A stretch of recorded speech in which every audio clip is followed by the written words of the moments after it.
à tous, je suis toujours ravie de vous retrouver pour ce nouveau numéro de #Femme Entrepreneur. Comme chaque mois, nous rencontrons une femme, chef d'entreprise, pour connaître son parcours et partager son envie d'entreprendre. Aujourd'hui, nous sommes au Havre, dans les Resles, pour rencontrer Judith.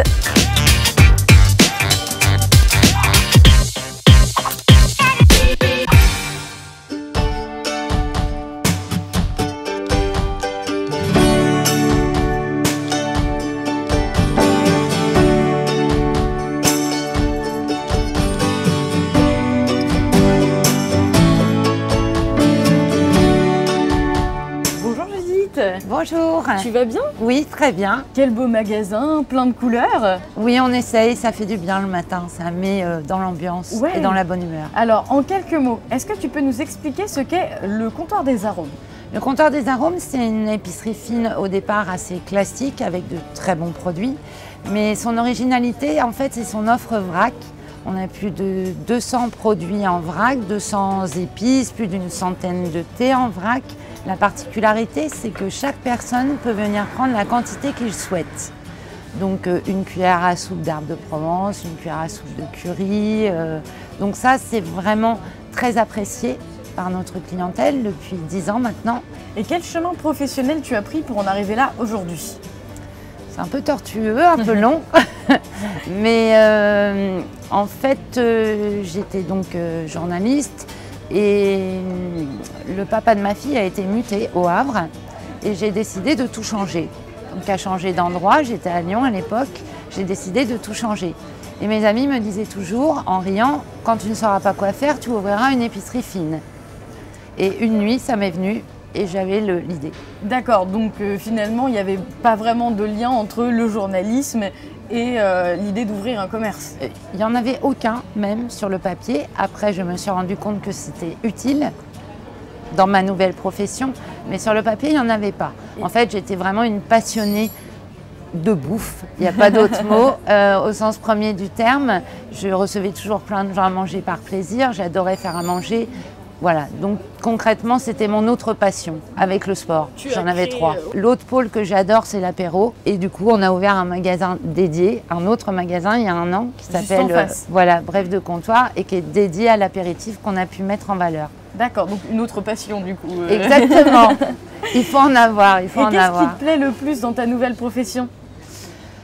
Oh, beaucoup de choses. Le fait que ce soit un métier très évolutif. En fait, les 15 dernières années, puisque ça fait 15 ans que je fais ce métier, il s'est passé beaucoup de choses, notamment sur l'avènement des réseaux sociaux qui n'existaient pas quand j'ai débuté. Donc il y a eu plein de choses nouvelles à mettre en place. C'est un métier où on ne s'ennuie jamais, parce qu'il y a tout le temps des nouvelles choses à penser. On a lancé ensuite le site internet, parce que ça nous semblait logique pour nos clients avant tout. Il s'avère qu'il est marchand et qu'on expédie dans toute la France.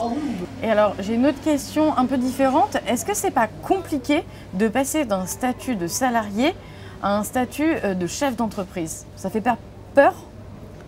Je pense que ça peut faire peur. Moi, la question ne s'est pas réellement posée parce que j'ai toujours eu l'impression d'être indépendante un peu dans ce que je faisais. En fait, mon précédent patron, c'était l'actu. C'était pas mon patron, déjà. Bon, c'est une autre époque aussi, sans doute.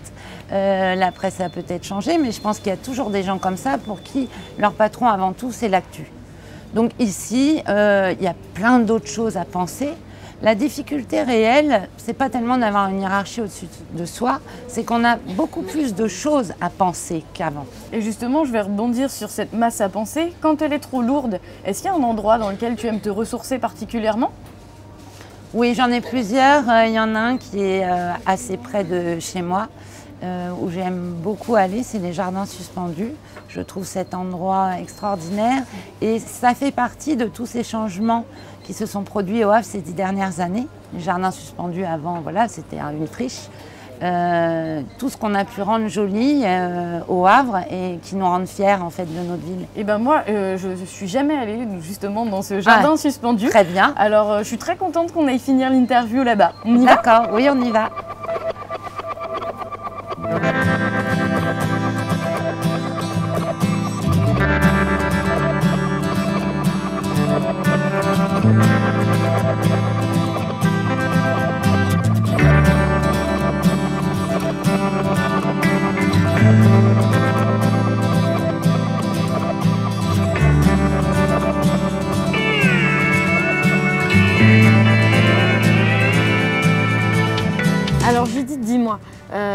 quel a été le plus grand frein dans ton parcours d'entrepreneur?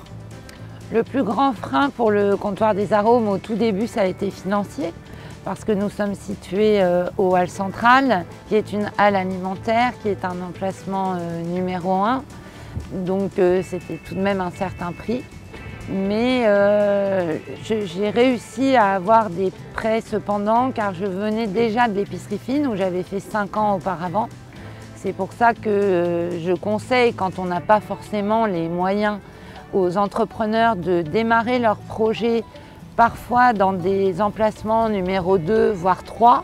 D'abord, ça permet d'apprendre son métier et ensuite, ça donne confiance quand on veut s'agrandir au banquier, bien entendu, et à soi-même aussi avant tout.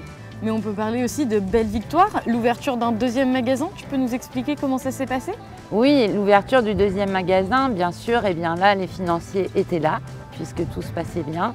C'est un peu le même principe, en fait, on peut se développer au fur et à mesure. Le site internet également, on n'a pas eu besoin des banques, très franchement, pour le site internet. Mais c'est pareil, c'était à prendre en compte et tout ça, c'est des petits maillons. Souvent, on ne fait pas les choses pour l'argent, on les fait par intérêt intellectuel personnel. On aime s'agrandir parce que plus ça va, plus ça devient intéressant aussi pour nous.